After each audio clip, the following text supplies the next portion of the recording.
Hi, everybody. My name is Jessica Baxter, Director of Public Information for Montgomery County Public Schools. Thanks so much for joining us here today. We're here to discuss the rise in anti-Semitic incidents in our schools.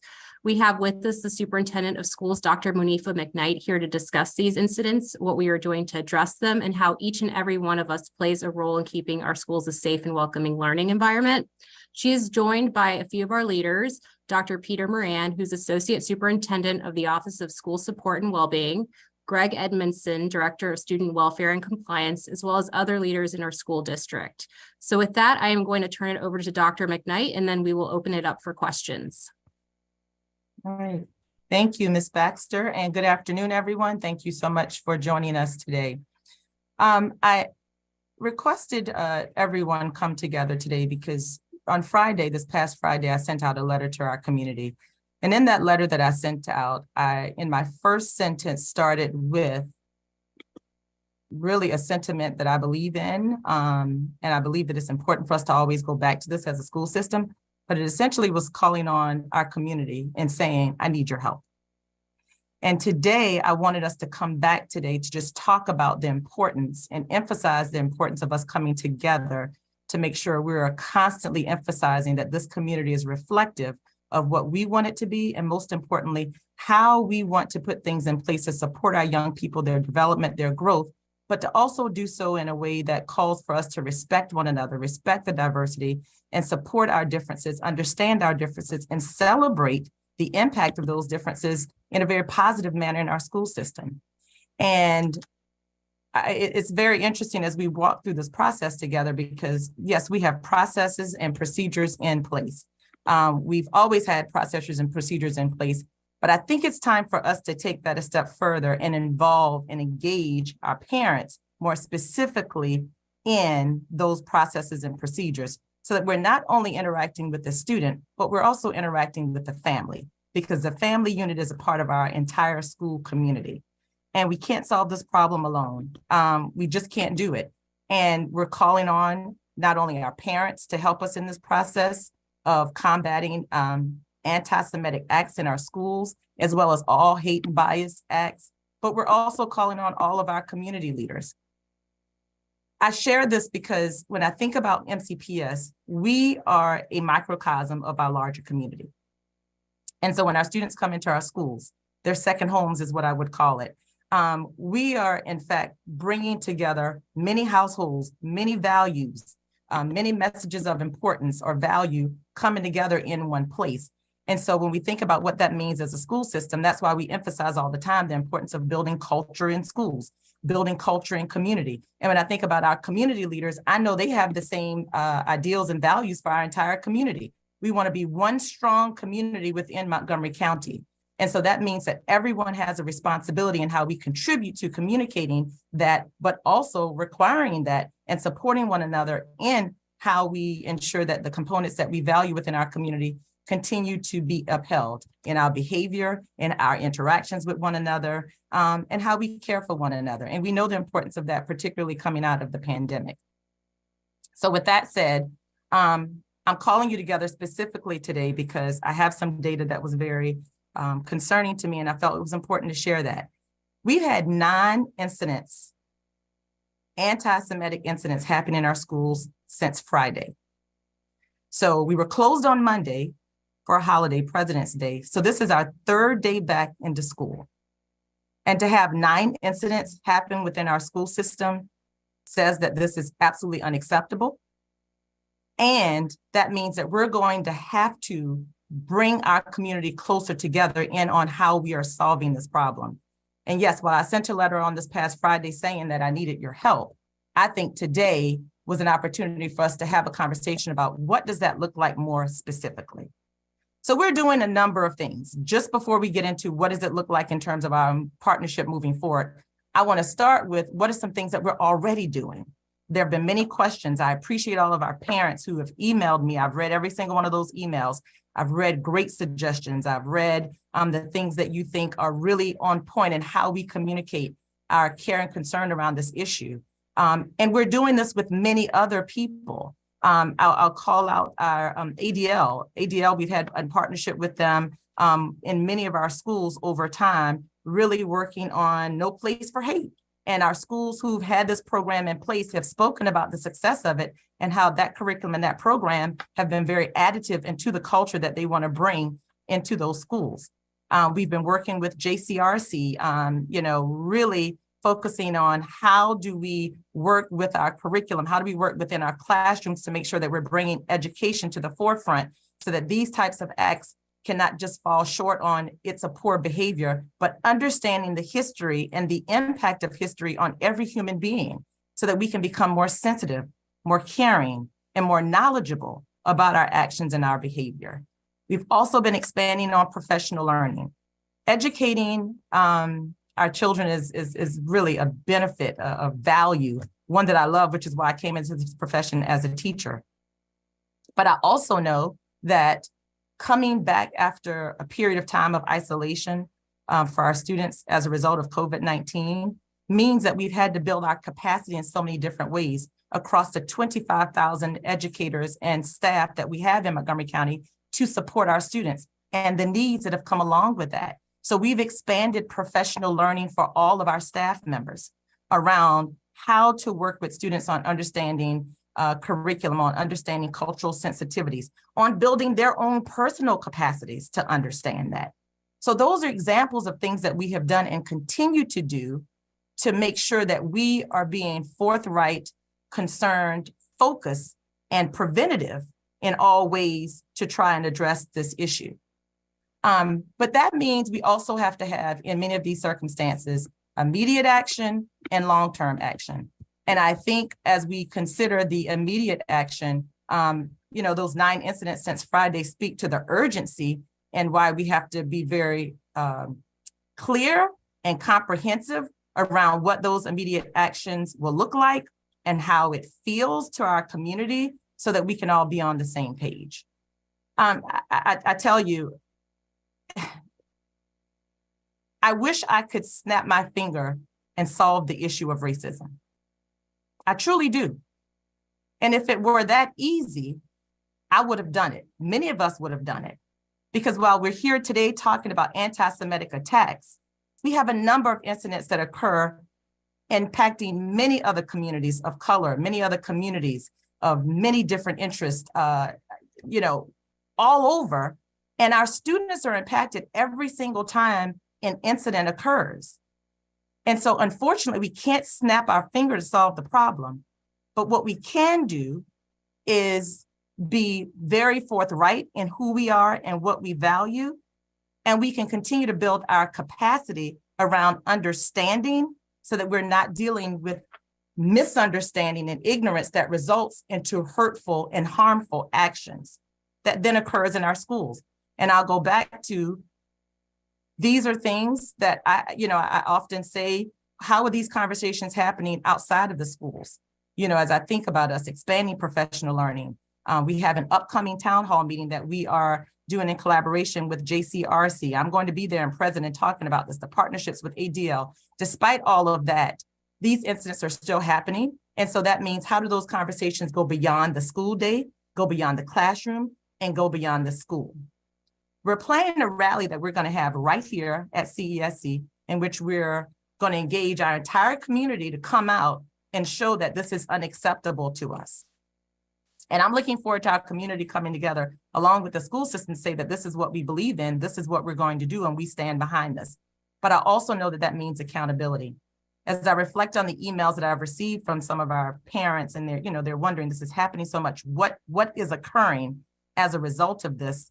I want to say a few things about that accountability that I want to be very clear on and share with our community. One, this time 2 years ago, it was in February of 2020. I stood right here in CESC 3 years ago, but it was in February of 2020, where I stood in the auditorium here at CESC, and we were taking a stand against hate and bias, and we rolled out a comprehensive plan of how we were going to be collecting the data, how we would be communicating with our schools, and how we would be proactive in looking at hotspots within our school system to address it, to become more preventative. So we did that in February of 2020, 3 years ago. And then the pandemic happened a month later. And I'm not sharing this as any surprise to any of you, but here we are now, back together. We're all very happy about that, but we're also norming ourselves again, our students, our families, our community, on now that we're back together. How are we going to interact? How are we going to behave? How are we going to be supportive? Because some of that was lost, unfortunately. And so here we are, 3 years later, and coming back to this conversation. And in addition to those protocols that we shared in February of 2020, those are in place. But I'm also here sharing with our community some additional measures that we're putting in place, really focusing on the accountability around this. So when I say that parents, we need your help, I know as a mother, as a superintendent, as an educator, what it means when I'm a part of any process that my child is involved in. That in one empowers me as a parent and empowers the system that I'm a part of. In this case, it's the school system. And most importantly, it empowers my child to do the right thing, to think about the impact of their behavior on a broader community, all of those things. So moving forward, as we engage with our students in our school system, and we have acts of anti-Semitism or any acts around hate and bias for any group, we are going to be requesting that our parents come in and be a part of the resolution for that child in the school. We cannot do that alone because only a part of this can be done by the school and in the school, but the other part has to happen outside of the school. In all of these other spaces in which we care for our students, whether it may be home, whether it may be a faith-based organization, all the places, a community center, all the places that our children engage, it happens in addition to their time in school. So we're asking, and we will be making this request, and I know this may be inconvenient for some of our parents, but it's so important to every child in our system to understand the importance of this and to bring the care and concern and commitment to us solving this problem. It's so important that we have to involve you. So we will be asking parents to come in, be a part of the re-entry to the community for our students, a part of that plan. And that means, how do you as a parent provide input in how your child brings restoration to the community that have been impacted by their acts? And as a parent, I would hope that my child's institution of learning would always give me the opportunity to be involved. And for any parent who may have reluctance around that, I hope that this would be an opportunity of reunification in which the school system and you can build a bridge to work together to solve this problem. So that's one area of accountability I wanted to share with you and our community. The second area is, many of you are familiar, we have a form that we filled out over the years around bullying and reporting. And that was a form that we would share with the state, and it would be a form that would be placed into a student's file. So we've internally created an MCPS form that will document these incidents. If there is a student who is learning, recovering, developing in this area, we want there to be accountability, but also restoration. And to me, as a student goes through life and learn, it's not about who they are at one point in time in their career as a student, but it's all about who they become. So the accountability is about, this is important right now. And we need you to understand that there is impact beyond this moment, because this is how important this is to us in our community, to support one another, to care for one another, to celebrate diversity, to embrace love, all of those things. So if you make a poor decision, that will be documented, it will be documented, but you have all the time to repair that. And that's where the restorative justice process comes into place, because it doesn't take away from all of the accountability that's put in place, but it does provide the opportunity for a student to restore the harm that has been brought to that community. And that's about that student who was involved in the act that may have brought harm, but every other student who is a part of that community. So I share those things with you as we have continued to look at our data, look at what's happening in our community, call on other leaders to help us solve this problem, call on our parents to help us solve this problem, and work with our students to solve this problem. Because while we are going to hold our students accountable, we will not suspend our way out of this. But we do have measures of accountability that we will enact, and we are enacting. And discipline is a Band-Aid. It will not heal us. Healing us is up to us, and every contribution that we as students, as parents, contribute to this problem. I've been here for 21 years in Montgomery County as an educator, and I say this all the time, but I say it because I believe it. We have solved and worked against many challenges over time. And so I believe it is the strength of our community that stands up and says, this is who we are, and this is who we will be, and this is what we're going to do moving forward to solve this problem. And on the other side of that, we're often successful. So this is one of those challenges, and I look forward to us continuing to work together with our community to solve it. So I have many other staff here with me if there are questions around specific areas. I didn't spend the time to talk about all the areas, but curriculum and instruction, all of the other pieces, we're more than happy to engage in that discussion. So I'll stop there and we can take questions and facilitate the conversation further. Absolutely. Thank you so much, Dr. McKnight. And so right now, I'd like to open it up for questions from the media. You could please raise your hand or drop your question in the chat, and I will get to you based on when you first raise your hand, so in that order. So I'm going to go to Bruce Leshan with WUSA 9. Bruce, you're up. Great. Thank you so much. Dr. McKnight, can you tell us more about these specific incidents? Which schools did they occur in, and what occurred? Yes. So I can tell you that over the last 3 days, incidents have happened in 4 of our schools. And I can tell you that they've happened at all levels. You have representation of elementary, middle, and high. And I can also tell you that they've been incidents around drawing symbols that are disruptive and disrespectful. And I can also tell you, Bruce, because I asked this question, what did the students say in terms of why they did this? It's constantly coming back to retaliation, in a bad situation that happened between students, and students not taking advantage of some of the protocols and supports that we have in place to help mediate issues, but going directly to what am I going to do to harm you, to get a reaction. And those are the types of things that I think education coupled with accountability will solve, because it goes to the importance and the immediate of it and the impact.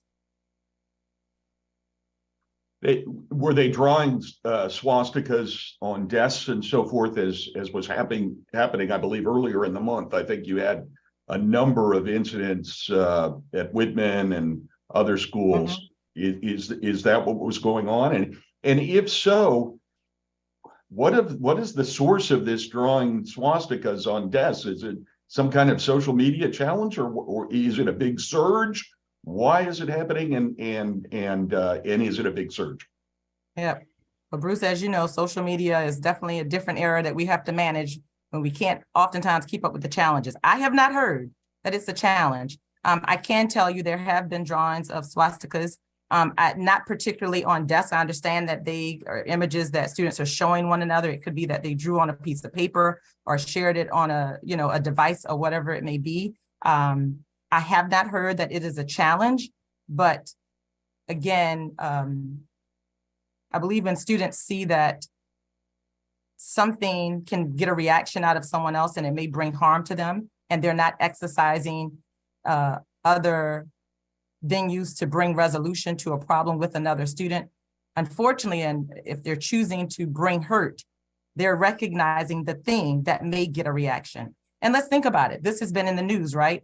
We've been talking about this. I've sent letters home. And so while I'm informing the community, it also, brings a heightened perspective, not to us, but to our students saying, oh, wow, this is also getting attention. So it's all of those factors that are involved in this that we continue to work against. Thank you. Thanks, Bruce. And I'm going to now turn it over to Nicole with the Washington Post. Hi, Dr. McKnight. Am I coming through okay? Sorry. Okay, thank you so much for taking time out for this. I have two questions that I really wanted to ask you. I think the first was, I'm really interested in kind of what you said about bringing parents in, but would you mind elaborating more on kind of what that is going to look like, in the sense of like, is it a town hall structure? Are they engaging in the restorative practices with the kids? Like, would you mind kind of elaborating more on how this will be conceptualized? Sure. Nicole, I'll say that it's probably going to be a multitude of that. For every school and every community, depending on the level of incident that occurs, depending on the circumstance, because here's what we also have to remember. Our students are different students, different needs, different ages. And so how we go about addressing the problem always has to take all of that into consideration. And so depending on the incident, depending on all of those factors, it could be any of those things that you named as interventions that are put in place. What I wanted to make sure I was communicating to our community, and again, messages going to our schools, are when we have acts of hate and bias that are impacting students, i.e. then impacting the community, because there's never one student in a school that is a part, that represent one culture, one religion, one race, whatever it may be. It may happen to one student, or maybe the behavior may be directed towards one student, but many are impacted. The goal around bringing the parents in is to ensure and communicate to our community that that's what's not happening, is that we're saying, oh, we bring a student in, we have a conversation, we bring resolution, school may administer a detention after school, and that's it. That's not enough. That's what I'm saying. That's not enough, because when we have a problem that continues to happen, that means then we have to go outward and bring others in. And so that, again, could be, if it's happening in a school very often in a repeated fashion, impacting in a large way, it could very well result into a town hall meeting. If it is an act that happened with a student that's more isolated, one other student is impacted, then it may be bringing in those one or two parents to say, we're going to have a conversation about this. We need you to be a part of the restoration plan and the plan moving forward, and what are the commitments we all are going to make to ensure that this does not repeat itself. And my second question is, I know you had mentioned too, you got a lot of parent response. Would you mind kind of first elaborating, like, do you think a lot of the parents that you've talked to and connected with about this are taking it seriously? But I also kind of wanted to ask, and I know you touched on this a little, Montgomery County is really, really diverse, and a lot of the school communities are. And do you think, sort of, especially because we had like homophobic incidents in the county this weekend, do you think that sort of the intersectionality of all of these things is really, like, are parents understanding that? Like, that there's also, I think you're picking up what I'm putting down, yes. But I'm not sure if I'm asking it the best. No, I understand exactly what you're saying, Nicole. And your question actually raises a point that as much as we have to educate our students, and this is why I'm saying we're going to become closer and bring the parents in, we're also educating our parents. I say this as a parent myself of an elementary age child. His world is different from mine when I grew up as an elementary student. And so I constantly lean in on, educators, learning from my environments, learning from those who have expertise in specific areas to help me stay on top of the things that I need to be aware of. And that has been, a big part of what we have to do as a school system. And I do believe that our parents, as we grow, as we work in a society, learn in a society, develop a community in which we teach tolerance, we model tolerance, we embrace every student, every member of our community, even if we don't understand things about their culture, their race, every student, LGBTQ plus students. I mean, we've had town halls with our students to hear from them. What are the challenges? All of those things involve us educating our students on everything that is alike and different from them and the value in it all. And we have to do the same for our parents. And so that I think the educational piece is really key there. It was Yes, the educational piece is really key there. And I think it's hard for parents because, again, we're serving as parents, we're serving as educators in a very different environment. Thank you, Dr. McKnight. Thanks, Nicole. We're going to go over to Mike with WTOP. Thank you so much for taking my question this afternoon. So the question I have is about the documentation, the form on the students who commit these acts. Can you talk a bit about, the information that you will be collecting, how long it remains on their record, that sort of thing? Yes. So I don't have all of the details on the form. Here's what I can tell you. It will document the student who engaged in the act. It will indicate their grade level. And again, I think these things are important when you look at the profile of an entire student over time for them currently and their future. And it will identify, what the act was. Those are the things that I can tell you specifically that will be there. In terms of their file, this remains in their student file, just as our bullying form does for their comprehensive career in K-12 here in Montgomery County. Thanks so much. Sure. Thanks, Mike. And then we're going to go to Bruce again, who's going to ask another question from WSA 9. Yeah, by 1 second. Okay. Thanks again. So in the Whitman case, I know one of the students who was the target of some of this anti-Semitism, and I imagine you can't speak specifically to the case, and I'm not asking you to. She was very concerned that the restorative justice process forced her to interact with some of the students who had committed some of these acts in a way that she didn't want to do. You spoke about restorative justice. Are you going to protect these kids who have been victimized in that process? Yep, Bruce, I'm glad you asked that question because I think this is a great point of clarification. So here's the piece about restorative justice that we always must be mindful of. And my expectation is that we would implement this process always considering this. Parties have to agree. Both students have to agree that they're ready for this, right? And so even if a student is not ready to engage in that immediately, it doesn't mean that they may not be ready to do so later. I think for the person who is harmed in every situation, we must first figure out what do we need to do to make that person feel safe. And that's the first responsibility. We always offer the opportunity to engage in that restorative justice conversation because we want to bring restoration to that environment. But we also have to acknowledge that students have to do that when they are ready. So that has been communicated. That is my expectation in how we move forward, continuing and working with our students in that process. But so will you have a way of continuing the process without forcing the victims to interact with their people that have attacked them? Absolutely. We learn from our students best that, they can communicate and share what it is that they need, and they don't always have to do that with one another, nor do they always have to do that in a conversation up front. The first priority for us is having those interviews with the students, sitting down. How did you feel harmed in this situation? What do you need to feel safe to be able to learn in your school environment, in your classroom environment? And what do you need to bring resolution to this from the other party? And then collecting information from the other party as well, because what we have to do as all of the adults in the middle of this is our responsibility is to bring all that information together and then say, what should be our next step based on the information that we gathered. Thank you. And there's not one way to do that in every situation that's like the right way. Thank you. You have to figure that out. Yeah, absolutely.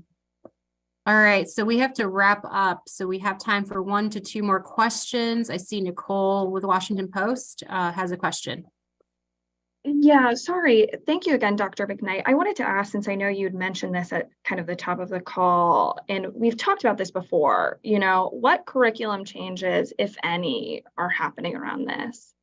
Yes, I'm actually going to ask Tracy Oliver Gary to come on and share that with you. She has been very instrumental in actually informing our community about a lot of our curriculum instruction. But before Tracy addresses that, I'm glad you asked the question, Nicole, because again, I read emails from our community all the time. And one thing that I saw was, that we should start teaching our students earlier and exposing them to culture earlier in so many different ways in our curriculum. And as I was reflecting on this, I continue to think about, okay, immediate actions and then longer term actions. If, there is a need for us to continue to evaluate that, our team absolutely does that. But we also have to be thoughtful about taking into consideration the developmental age of the child, what type of exposure they may or may not have had, to build some baseline so that students can engage in a meaningful discussion that is age appropriate, and eliciting and engaging our families in that process. And that's not something that we take lightly or feel like we want to do overnight. But I felt like it was important to say that because I want our parents to know that we hear and acknowledge this feedback and take it into consideration. But it also takes us time to think about the right way to do it.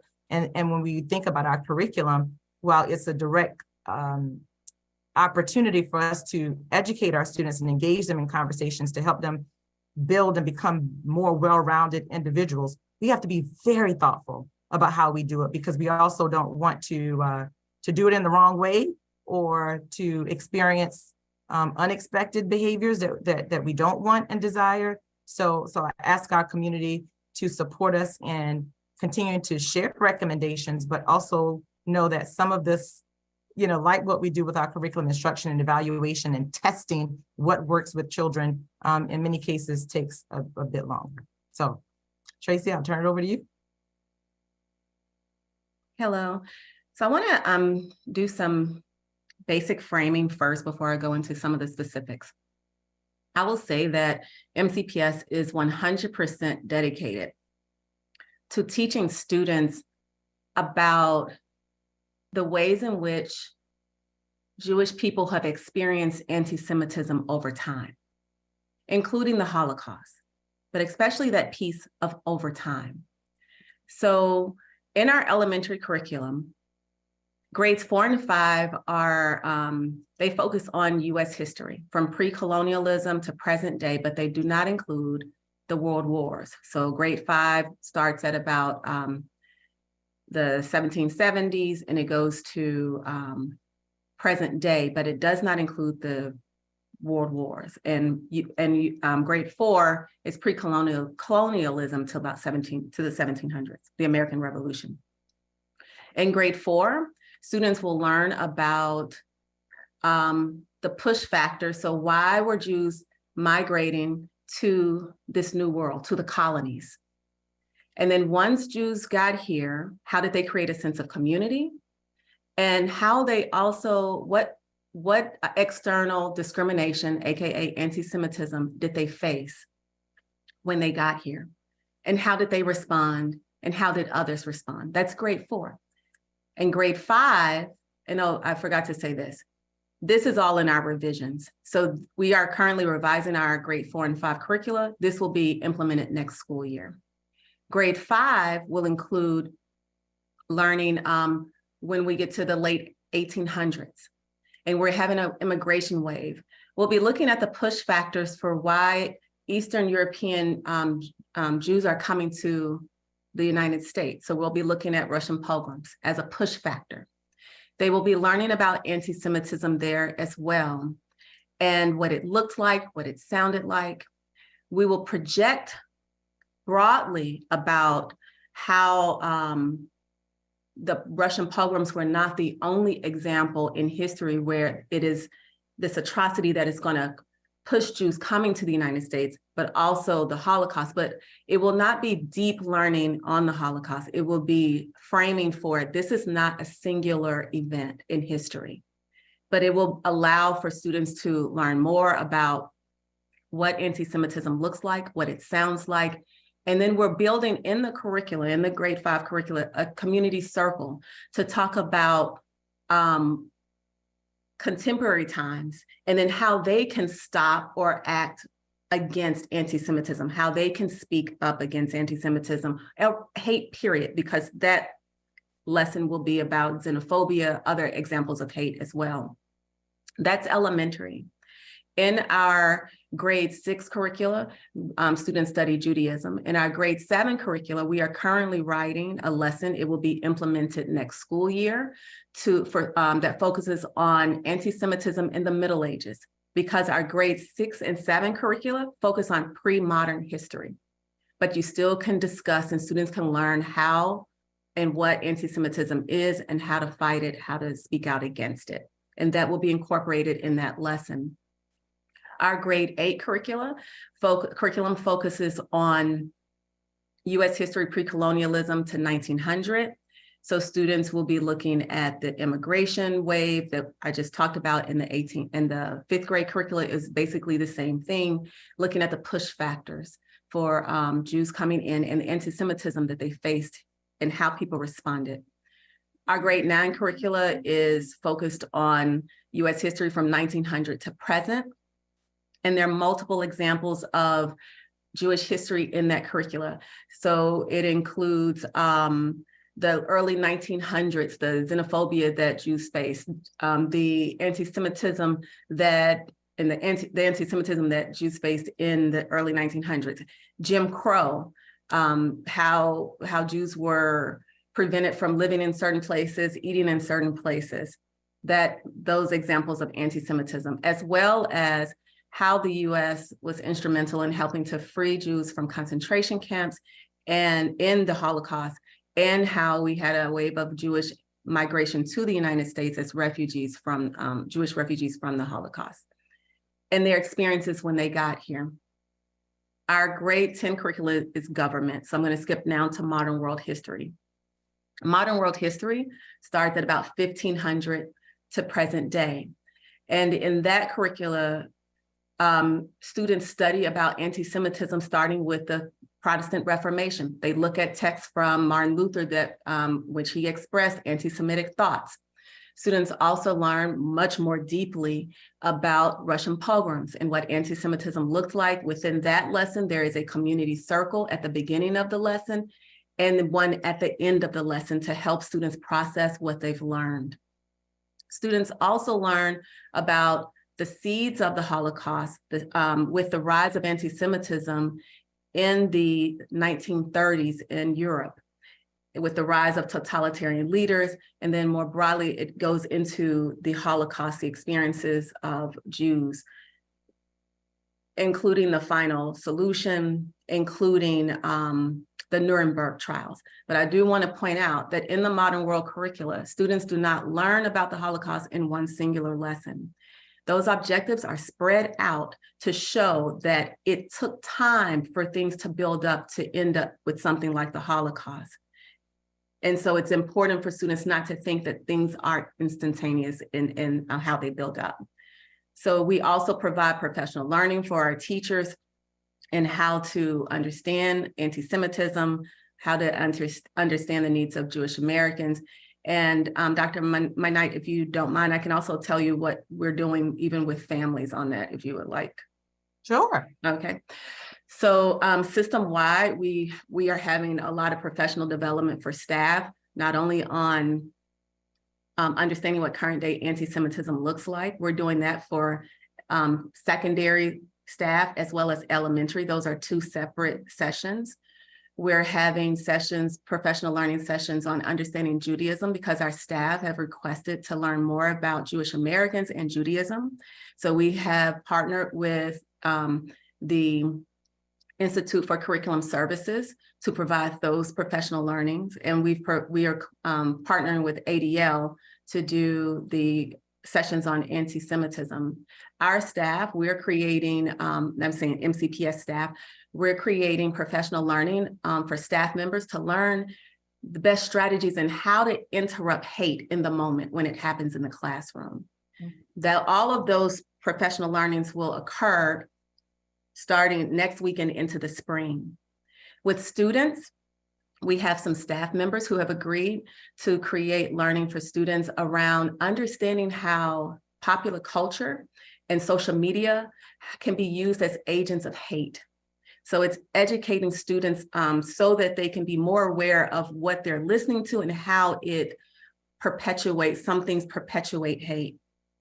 Another session that we will be providing to students, and for both of these sessions, students will be getting service learning hours for attending them. It will be on how to move from being a bystander to an upstander. So that is, we have teachers creating that one as well.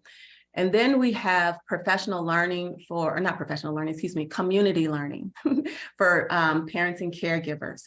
So the staff members are working, and they will work with external organizations such as ADL and JCRC to help parents understand this context in which we're currently living in, where there is a rise of anti-Semitism. So it will be one for the community to just learn more about what is going on.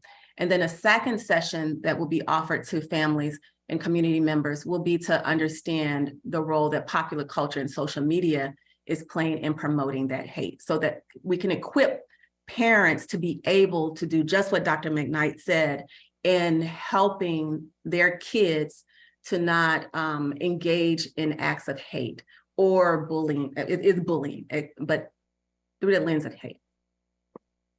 Oh, and then lastly, sorry, I forgot ELA. That was social studies curriculum, but for our ELA curricula, our students have opportunities to learn or to read several different texts in grades 8 that are focused on the Holocaust in grades 8, 10, and 12.